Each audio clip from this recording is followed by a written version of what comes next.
So if you're a customer and you're working with an agency and they come to you with like, here's the emails options, which of these do you like? Or how do you think we should change them? Or in our world, 3 design mock-ups, which of these do you like? Ask the question, can you give me some data to help me inform that decision?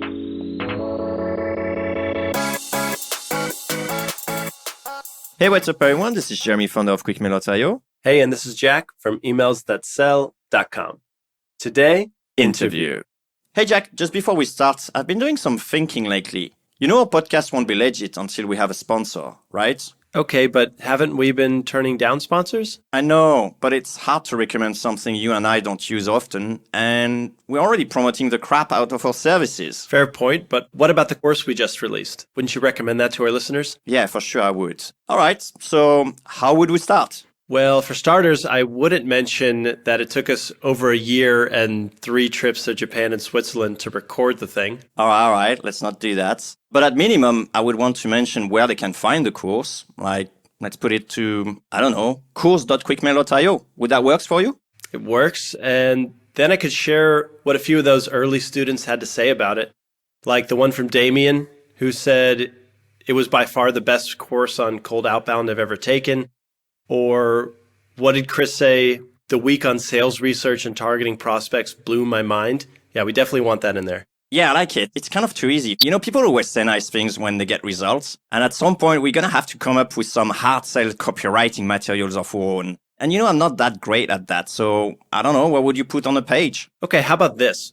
Imagine that instead of getting ignored by prospects day after day, you could just follow a course that shows you how to book meetings with dream clients and automate the entire outbound process so you can focus on closing deals and scaling your company. Plus, there's that money-back guarantee and the 8 modules and the bonus podcast interviews. But so far, so good? Yeah, I like it, man. But you know, I like your style. So anyway, all right, it's getting a bit late. So can we podcast now and review that later? Yeah, but at least promise me that course.quickmail.io is finally live and people can finally try out the course right now.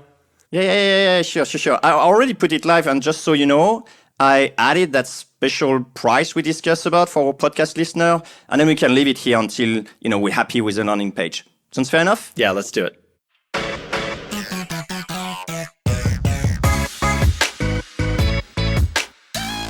All right, cold email outreach listeners, special episode. Today, we've got Brian Massey. He's the founder of conversionsciences.com, where they're pretty much digital marketers and lab coats. He's also the author of the Amazon marketing bestseller, Customer Creation Equation. And Brian is joining us today to talk about data behind messaging and emails and really some of the metrics that can help us perform better with email. So Brian, welcome to the show. Thank you for having me. Welcome, man. Yeah, so for our listeners who may be just becoming familiar with conversion sciences, can you tell us a bit of a background, how you got to become this marketer in a lab coat? Oh, unique set of experiences and neuroses really feed this. Started off, I'm a computer programmer by trade. By training, was a geek in high school and saw an IBM sales guy at one of my co-ops and said, oh, maybe I could get into that, you know, the blue coat, the red tie. And so I went into sales after that, sold for Texas Instruments semiconductors, rose to my highest level of incompetence there, came back to Austin from California, got back into software, which was where my heart was. But I had enough marketing and sales knowledge that they said, you know, you're not that good a programmer. Why don't you do the marketing? So I started doing marketing and I had all the questions marketers have. Like, what's working? What emails are working? What email landing pages combinations are working? So I did my own analytics package, left there, ran my own company in the 90s. We got taken out by the dot-com bust. And then I spent the early part of the century building the digital backends for businesses. And, you know, when you put that all together, a computer programmer, sales, marketing, entrepreneur, there's really nothing else you can be besides a conversion scientist. And I was do a seminar with Brian and Jeffrey Eisenberg, who were one of the leaders in terms of defining the conversion optimization space. And I was like, oh, this is what I'm supposed to be doing. So bought a lab coat, hung a shingle, and the rest is history. Look at this. And are you a copywriter as well? Does that fall within the marketing umbrella? I am not a copywriter. So I am a writer, but a copywriter is a very special animal, especially like, you're talking about cold emails, a direct response sort of copywriter that can get someone's attention, hold their attention, and get them through a process is a very special animal. And I do not claim that, but we can measure them. We know who's good at it and who's not. Yeah. So how does that work? Like you have clients coming up to you and do they come with just problem like I have problems with conversion? How does that actually work? Typically, it is someone comes to us and they're like, our ads are getting expensive, so we've got to get our acquisition costs down. Mm-hmm. That's what conversion does. They'll come to us and they're counting on organic traffic. There's been an algorithm change, or they're running out of keywords, so they can't really grow their traffic. So they've got to get more out of the traffic that they're getting. And unfortunately, lots of people come to us after they've done a redesign, one of these all-in redesigns, or a small team of really smart people make a whole bunch of assumptions and then push a new website out. Inevitably, that will reduce the conversion rate because they've thrown out a lot of good stuff that they didn't know was working for them.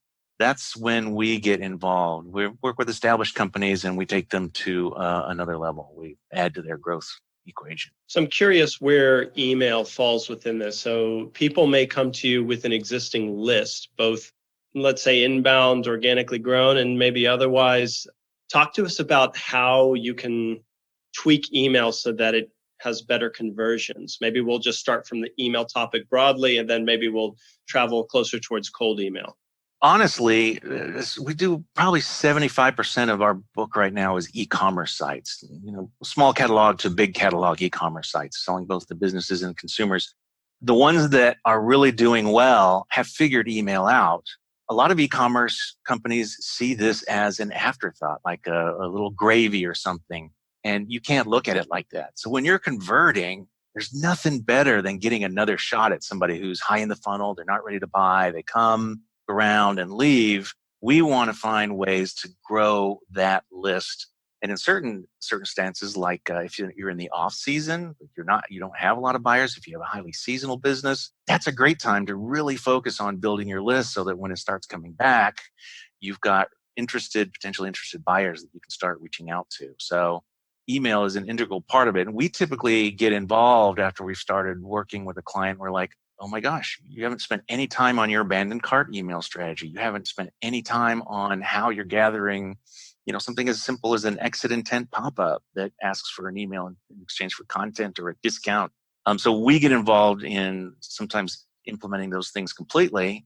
And then our design team has a great eye. So for some of those promotional emails that are really effective for e-commerce sites, we'll go in and see if we can continue to increase the responsive purchase rates.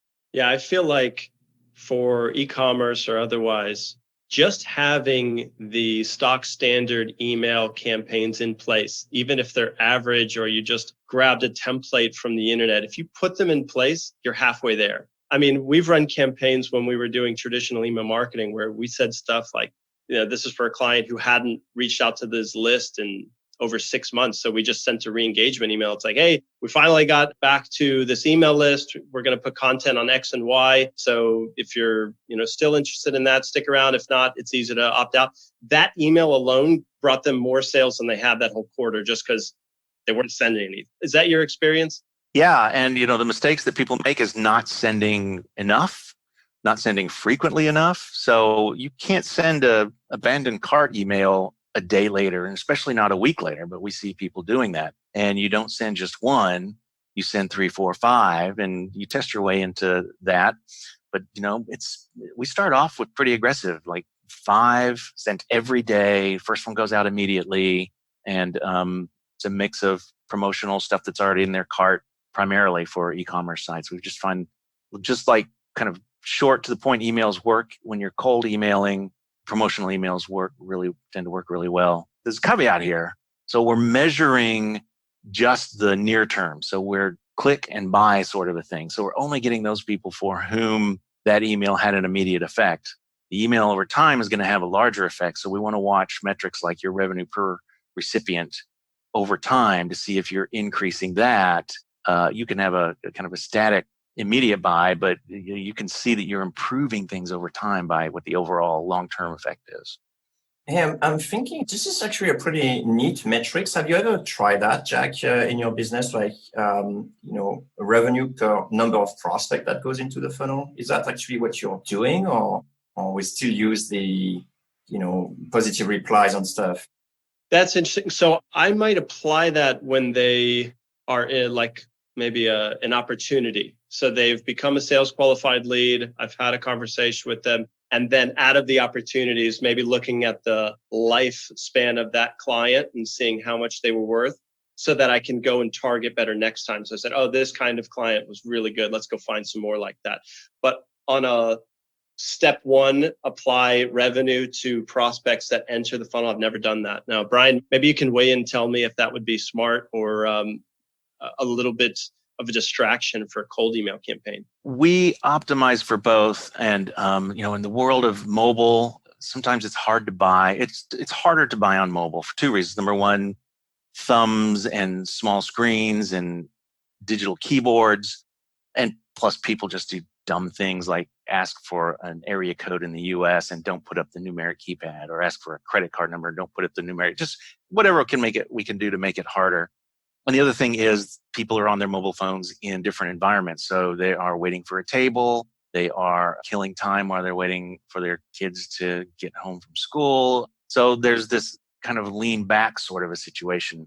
When we look at things, sometimes on mobile, in off season, as I said earlier, we are going to go really heavily on building the list. We haven't yet figured out that recipe to get more people to buy. Again, this is kind of an e-commerce situation, but applies to lead generation as well. So, but in order to make that decision, we have to understand what the value of that subscriber is. So we like to look at the year and say, for the people that are on the email list, how much have they sold? If you can typically look to how many they've clicked through, but it gives you more of a long-term value. And then you can make the decision. So, we make on every transaction, we make $350.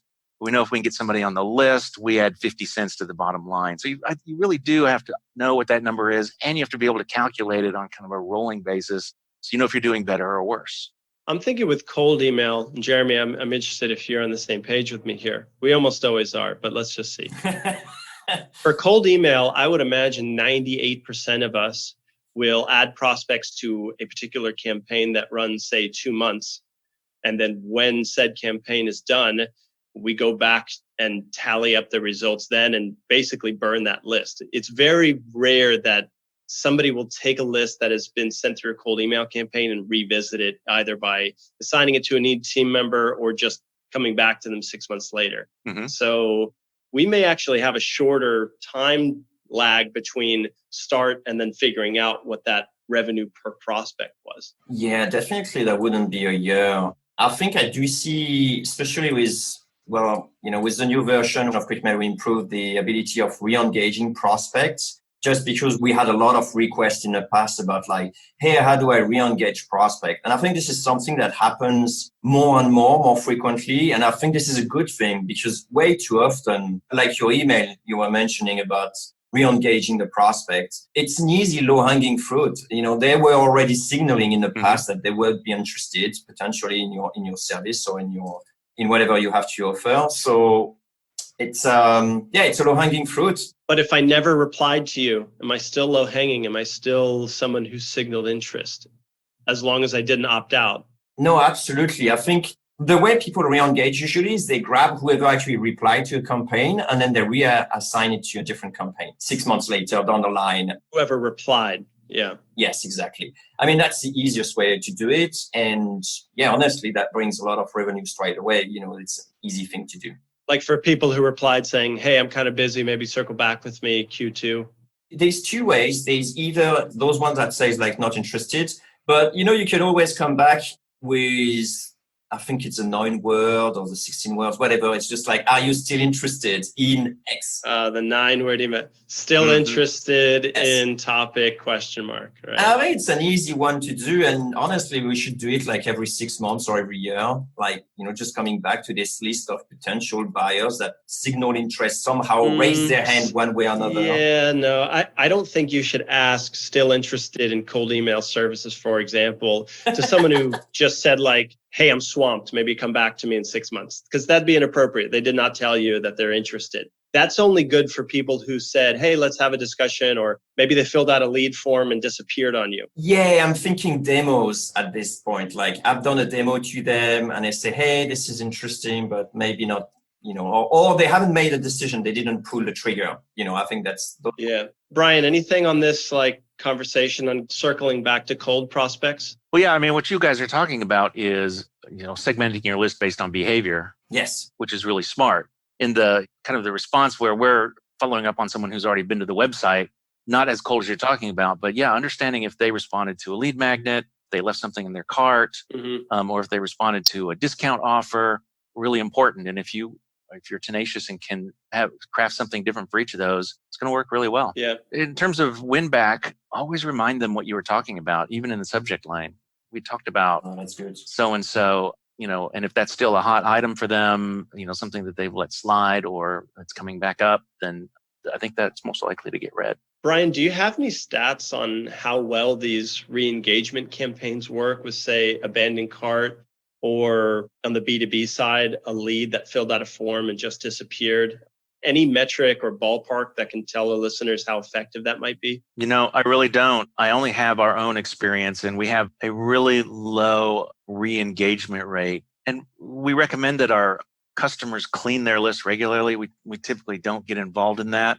But sometimes that bites them in the butt. We'll clean a list, they do a re-engagement process, and then people didn't click on any of those 5 or 7 emails, clean it out, and we'll see a meaningful drop in open and response rates. And so I'm going to lean on you guys for advice on that. For traditional email marketing, not cold, when I do re-engagement campaigns, I do the opposite, where instead of making them click a link to remain in the list, I just make it very easy to get off. Just say point blank, you signed up around this time about this topic. We're going to start emailing you. If no, click this big, giant blue link. Otherwise, we'll see you in the next email. So threaten them and give them a way to get out.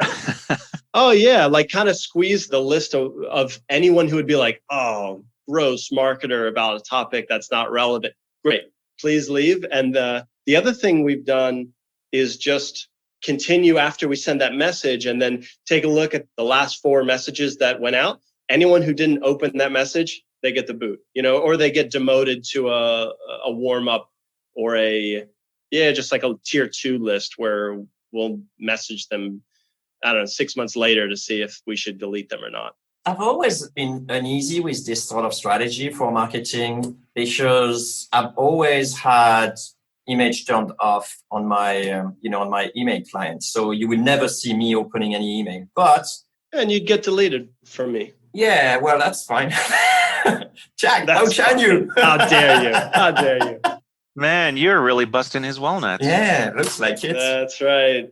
Brian, I'm curious, you were mentioning about at some point, I'd like to come back quickly to the sort of like 5 email campaigns where you say like, instead of for card abandonments, for example, instead of like waiting 1 week, you should do it immediately and then follow up with 5 emails or X number. I'm curious, do you have different strategies than the bump email, like classical bump email? Like, hey, do you still want to do that? Hey, did you still, like keeping on repeating the same thing? Or do you actually like innovate in your messaging? Use social proof or authority or all those influence factors. Or change the call to action or suddenly offer, a different discount or stuff like that.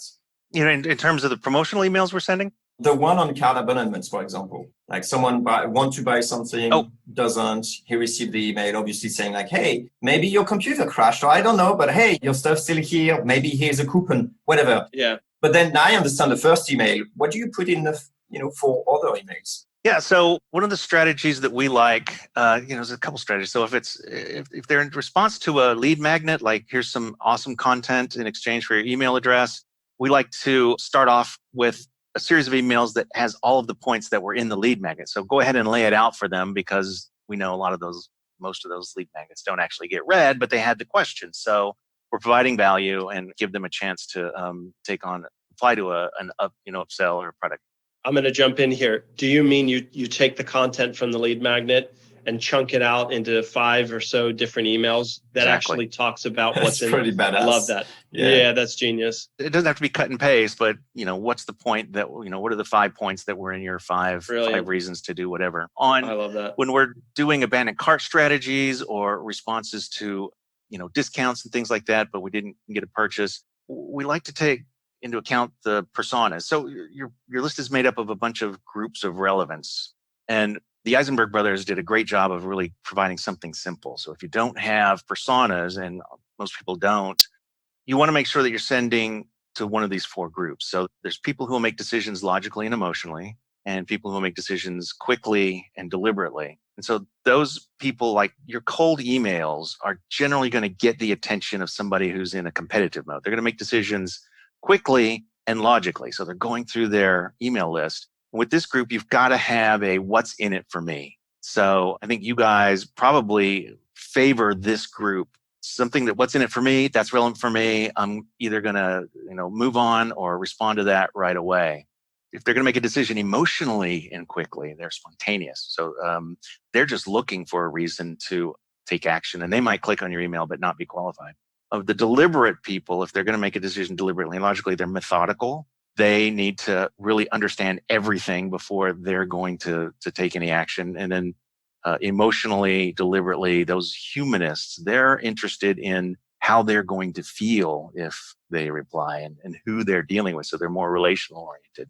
Please reply so you'll feel good, Yeah. Or they'll just take a call and they'll waste 30 minutes of your life. And that very well could be true. So what I see is I get a lot of clicks when I write humanistically with that relationship, but I like to do that because that's just my style, often to my detriment, in my emails. Why? Lots of clicks. What's the downside to that? It's the way I'm wired. I am a humanist. I'm an NF on the Myers-Briggs scale. And so Why is that you mentioned to your detriment? I get a lot of opens and clicks on those, and I don't have a high conversion rate. So it's people who are reading me because they like the way I write and they like what I'm writing about and they're learning something. What's a good conversion rate? What's a bad one for you? It really depends. It depends on every, there's like no good or no bad conversion rate. There's pages that are converting at 40% and we some that we're really happy with 4%. Yeah. Well, I'll tell you what's a good open rate is. There's no problem with that. So yeah, well, that's true. The best conversion rate is the one that's better today than it was yesterday. That's the answer. Good point for your business. So start low. Exactly. And fortunately, when people come to us, they're starting low. So that's. We're talking about tone here, and you're calling it a humanistic approach where you appeal to the emotions.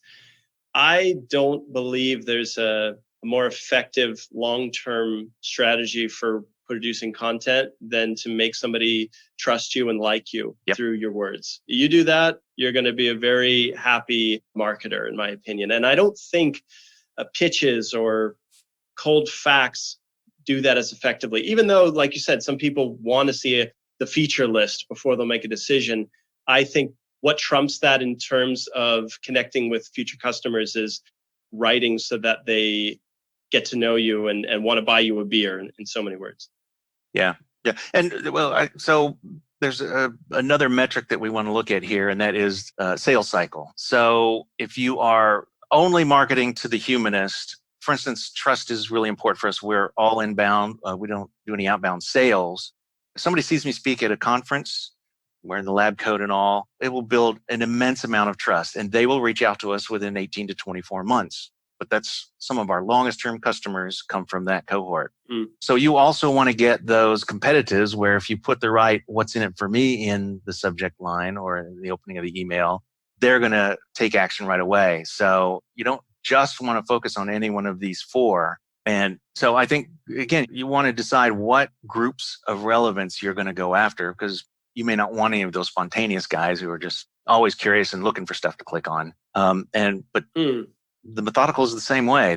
They hate the human touch. So touchy-feely email is not going to appeal to them. But if you say that you do something no one else does, and you're going to explain to them why you're different, they're interested in that sort of thing. So it's understanding who your biggest segments are. And part of that is what got them on the list to begin with. Right. So how do we arrive at the right message given a number of different personas and buyer personalities?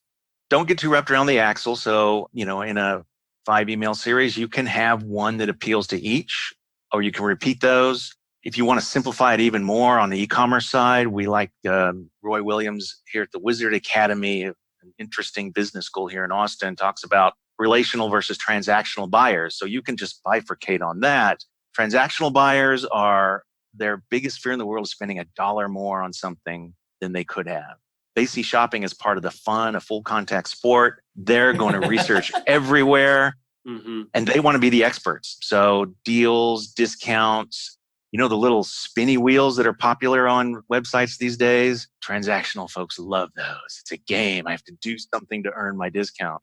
Relational buyers, interesting. Their biggest fear is picking the wrong thing. They will look for experts. They see shopping as part of the cost of the transaction. So they aren't interested in shopping around a lot. So you can see how, you might lead with promotional deals, discounts, new thing in one email, and in the next one, do a little bit of education and tell them why this is the best in the market and take them someplace where they can take action. What about in cold email when we know, without a doubt, we're reaching out to data scientists? And can we make a stereotype based on this job title? They're going to be this kind of persona, and we'll just write to that. I mean, what's your take there? Stereotypes. Stereotype doesn't work. Stereotypes are a shortcut that your brain takes. It's called a bias, and it's what we spend all of our time working against. Confirmation bias. I don't know lots of data scientists that are like very emotional. Oh, I do. Yeah. I'm pretty emotional. Okay. Don't insult me like that. Yeah, don't make them cry, Joe. Okay, I take it back. Maybe only data scientists that I met were in a bank. So, but I'll just say it. I feel like you have to have a lot of empathy in order to perform well as a marketer. You're here presenting as a marketer, Brian. I think this is your home, not engineering. I could be totally wrong, but I will venture to say that there's more logic-minded buyers in the engineering space than, let's say, marketing, HR, and entrepreneur. At the end of the day, you always have people that choose the wrong career, right? And then you're a big fan of Brigmeyer's type, apparently. Yeah. And, depending on types, there is some definite, caretakers are going to be more prominent in the caring industry than they would be in the programming, type. But the danger is we aren't interested in people's personalities. We're interested really in their mode of research. So that's a good point. In the funnel, my boss comes to me and says, we need this solution. Go find some things for me. I'm not going to buy any. I'm not going to sign up for, any free consultations. I'm early on. So I'm going to come in a more humanist or a more methodical frame of mind. And fair points. But when I'm ready to buy, when he says, all right, we're picking this one, will you go ahead and set up the sales calls and make this happen? I'm coming in spontaneous mode. I'm going to make a decision quickly, competitive or spontaneous. And so all I really need to do is see where the button is. So it's the same person, but they're in different points on their journey. So don't think you're not picking people, you're picking modes of research. Jack, you may actually use this into follow-ups. I like, Brian's reference to you have 5 emails, just try the 5 different type of people and how they operate. I mean, this is an interesting thing because we kept on saying, different follow-up, try different value proposition or different, benefits, but we could effectively try. Right. We do say vary the call to action. There's nothing against like taking one call to action that is more, on the emotional side versus another one that is more on the spontaneous side or things like that. So, Brian, let me go back to what you said, because Jeremy, that's smart. We can use this if we just tease out a couple more bits from Brian here. So, in the example you gave, you said, let's say your boss knocks on your door. Hey, we need a solution for X problem. Go ahead and do some research. You're not there to make a consultation. You're just gathering data. This is where you said more of the humanist state of mind. Is that right? They're looking at humanist or methodical, kind of depending on Okay. And then when it's time to make a decision, then we switch into logic mode. So is it fair to say that at the top of the funnel, we need a more humanist? At the bottom of the funnel, it's time to make a decision and let's present with more dry, let's say, selling points. I would say more along the deliberate versus quick. So I'm going to be very deliberate, higher in the funnel typically, and then I'm going to make a quick decision. And, I think whether it's a competitive, which is logical decision making, or spontaneous, which is emotional and quick decision making, that might depend more on the personality or more on the product you have. That might influence which offer they go for. So are they going to sign up for the consultation, or are they going to actually buy right there? Go ahead and sign up. So let's take this to the cold email world, because there are some fundamental differences between a list that's opted in, done some behavior that we could track and send email based on. In the cold email world, we have the freedom to build the list as carefully as we'd like. That's the pro. Mm-hmm. The downside is we know very little about their intent. Right. So Brian, can you think of any example that I could be able to use in order to appeal to this humanist part of our brain? If it's in a cold email where I can, for example, mention in my signature that I authored a book or a course. I can mention, I don't know, I was the #1 xylophone player in the world. Like, is there anything I can use in order to appeal that in cold email? I think it really depends on your time frame. If you've got a 2-month plan, I would probably go all in on those quick decision makers. You've just got to catch them at the right moment when someone has stepped in and said, oh, here's what we need to do research on, or something broke.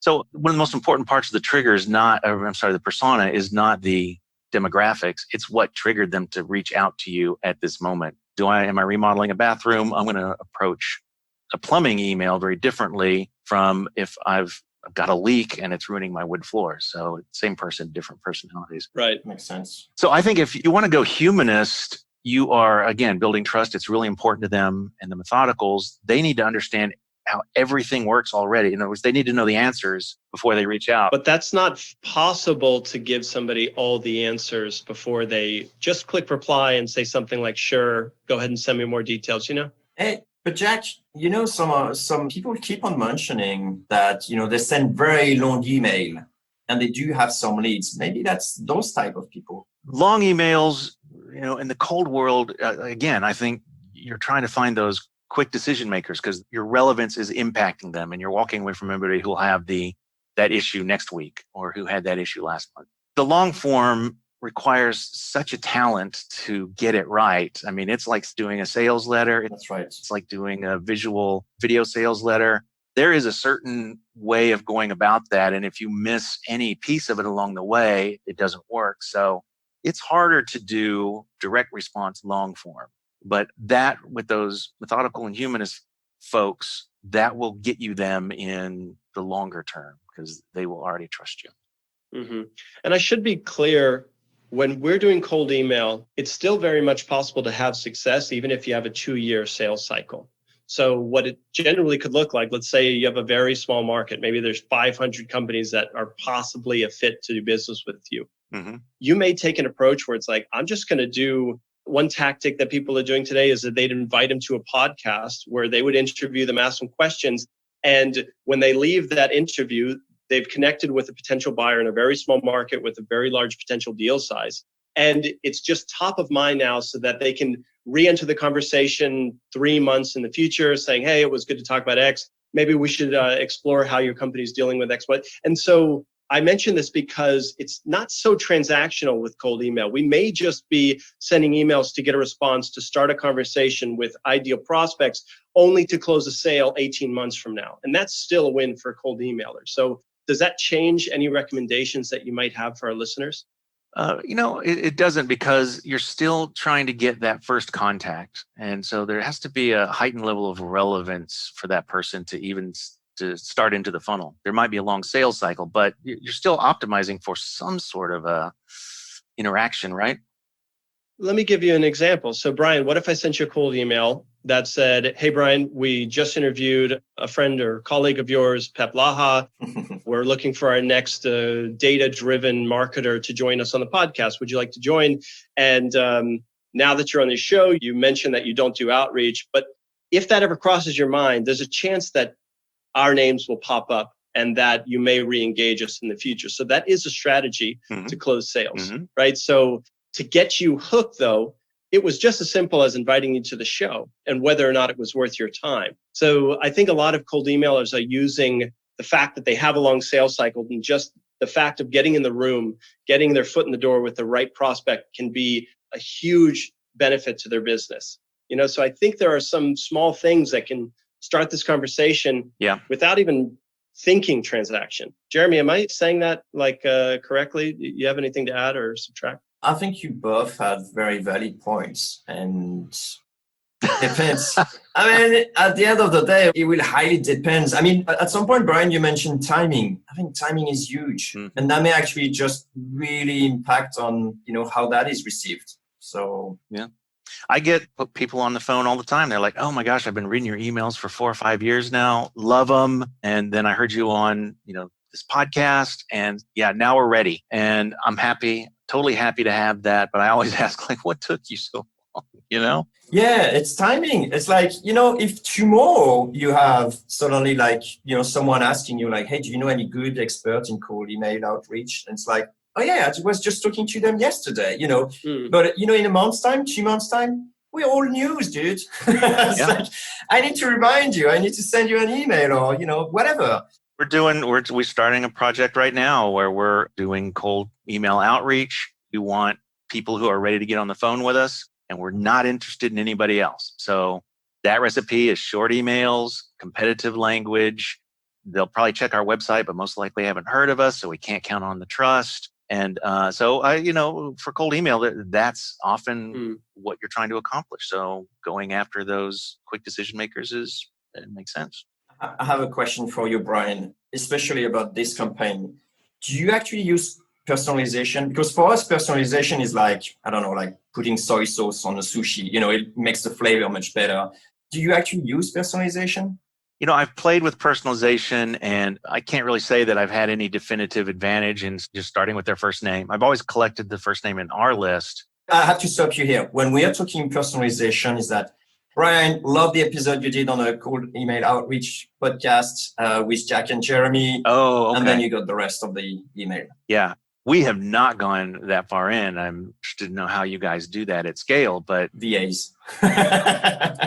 I don't have any data, but I mean, the relevance level on that is amazing. And someone who likes to be on podcasts and wear costumes like lab coats, you're going to definitely flatter their ego. So I open those. I mean, sample size of 1. Especially if it's in the preview. Yep.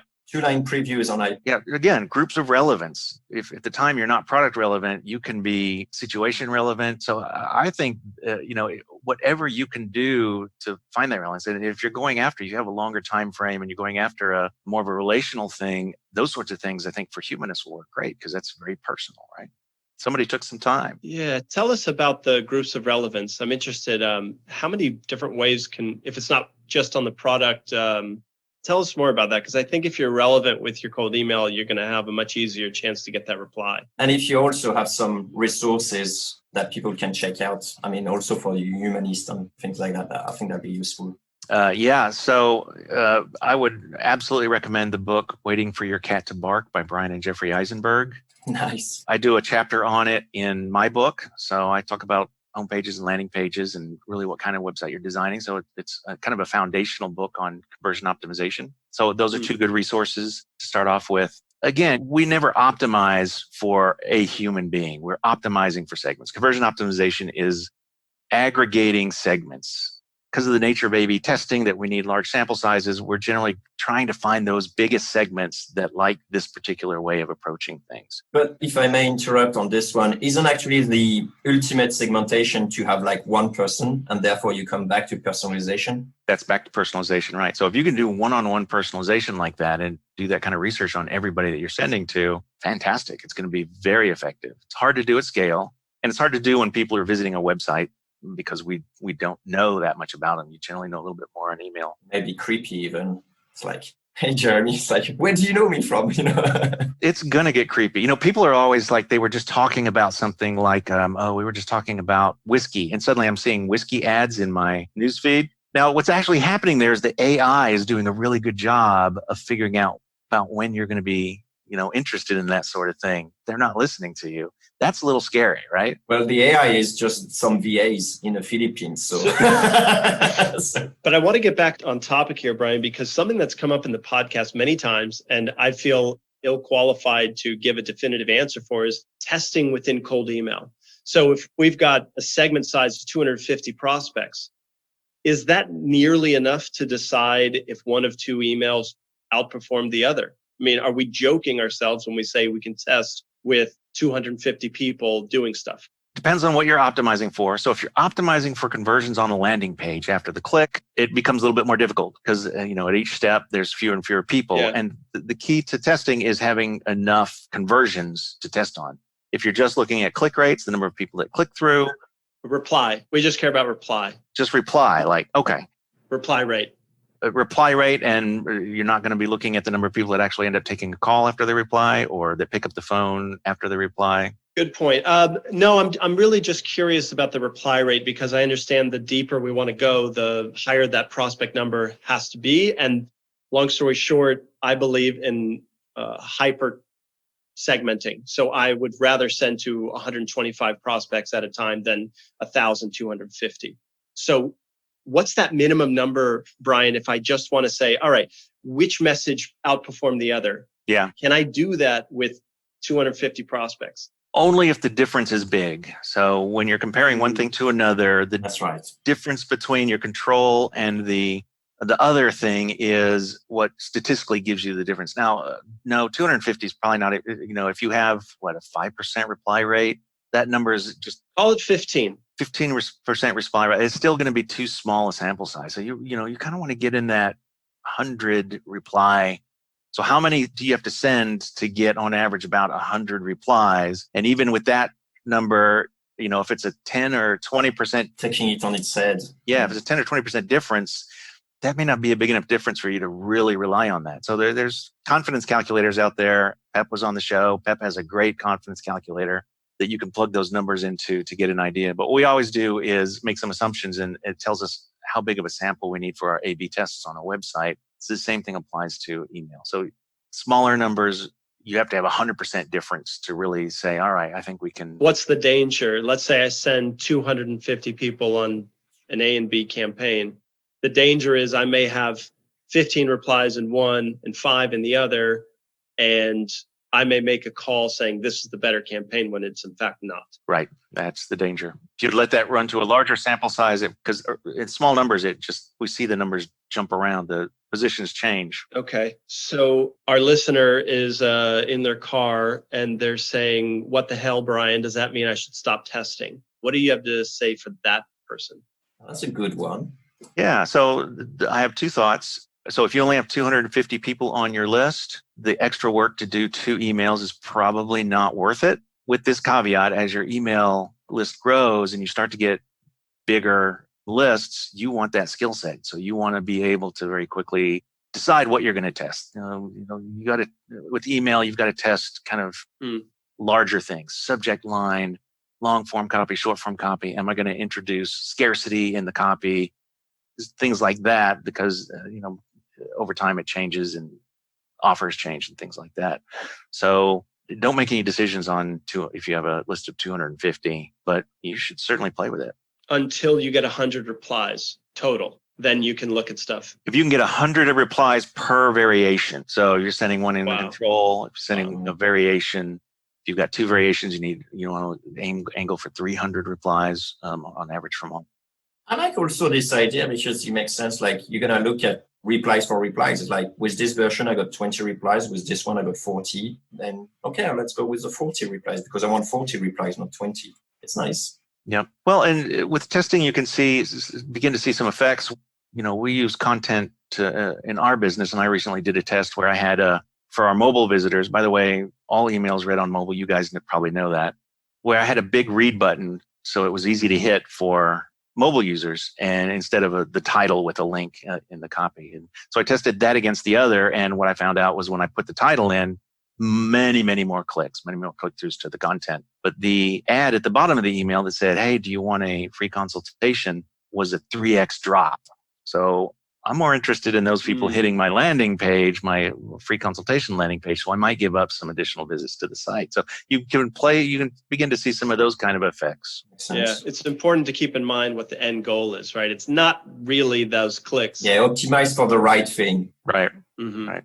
And as you're rolling out these different emails in a series for different audiences, you can look at click rate, but opt-out rates are really important. If you're sending too often, the opt-out rates will go up. Opt-out rates usually aren't bad anyway. You're shaping your list. Yeah. And certainly abuse reports. If people are starting to report you as spam, then you're probably overdoing it.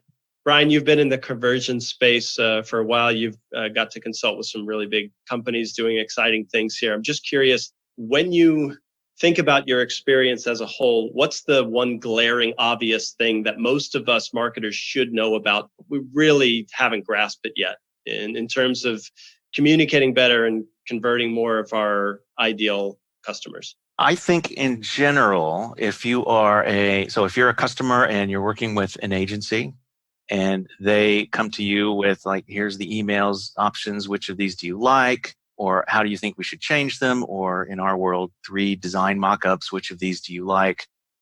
Ask the question, can you give me some data to help me inform that decision? When we start asking for data, and there are lots of ways to collect data, from tests to user testing, facilities where they can bring in focus groups and create a test there. When we start asking those kind of questions, first of all, people are going to start looking at us like we have 3 heads, but eventually they're going to figure out how we can go get some data. If you're managing a team, and rather than go in and bleed on something based on what you think works or doesn't work, no matter how experienced you are in the industry, say, listen, is there some way we could get some data on this to see if this is going to work? And I think when that starts happening, we're all going to become more data literate. We're going to be a lot more comfortable with it. And a whole lot more of you are going to be calling us. Love it. And we always end interviews with books. You've mentioned Waiting for Your Cat to Bark, and obviously your Customer Creation Equation, your book. Any others you want to throw in here before we sign off today? And maybe give us where we can find you besides conversionsciences.com if you're active on any other social or want people to join your list. Tell us where we can get more, Brian. So in terms of books, I'm going to, just because availability effect means that you only really remember what's most recently or most emotionally happened. And so I would recommend Daniel Kahneman's Thinking Fast and Slow if you want to really understand some of the ways data is misused, and in a very easy to access way, and also some really interesting psychological effects. And if you're writing copy, read some nonfiction. Like there's long lists of fiction books read some fiction. Fiction, okay. Read some fiction and listen to the way Tolstoy is writing and things like that. It's quite freeing. It's probably why I'm a humanist writer, because I'm trying to find that emotional hook that communicates trust and gets people to take action. So, and storytelling well is said. So hard and so important, and it's really, really hard. So yes. Yeah, we had John Carlton on the show, and he recommended readers to read every single book in the Travis McGee series from John D. McDonald. It's a pulp fiction, just 1960s trash novels, but they're my absolute favorite fiction. But he's saying that as a copywriter, he's like, you need to learn how to tell stories, and you can't do that unless you study the greats, such as John D. McDonald and other fiction writers. So, you guys are on the same page there. Good. I think that's good advice. Okay, where can we get more of you? Where's the easiest place to sign up for your list or check you out on whatever platforms you're active on? Yeah, we're a teaching organization, so we spill everything we're learning out on our blog at conversionsciences.com. And we've got great podcast series ourselves. In fact, there's a really good one on email marketing with Liz Willits from AWeber. So intendedpodcast.com. It's called Intended Consequences. Perfect. Yeah, Brian, thank you so much for joining us. I think I speak for Jeremy and our listeners when I say got a lot out of this one, man. Thank you. Thanks, Brian. Oh, great.